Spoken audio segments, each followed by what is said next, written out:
চাচা আসসালামু আলাইকুম। ভালো আছেন? কি করেন ভাই? হ্যাঁ, কয়টা গরু আপনার? এটা কি গরু? হ্যাঁ, দুটাই গাই গরু। বাছুর আছে? কটা আছে? একটা।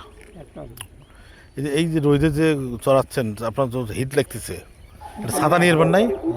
এটা ছাতা নিয়ে এরবার নাই?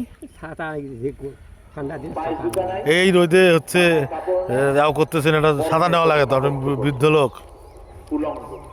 গরু দুধ দেয় না? বাছুর কটা ভাই? হ্যাঁ, বাছুর কটা? বাছুর হলো একটা। ও, তাহলে বাড়ি কোনটা চাচার? সেহাত থাকো, সেহাত থাকো, সেহাত থাকো, মাথা ঘুরি পড়ে যাবেন তো। তো চাচার চলবিল কটা? বাচ্চা কাচ্চা কয়জন? তারা থাকেন, হ্যাঁ রোদে যান, রোদে থাকিয়ে ছেঁয়ে যান। হ্যাঁ।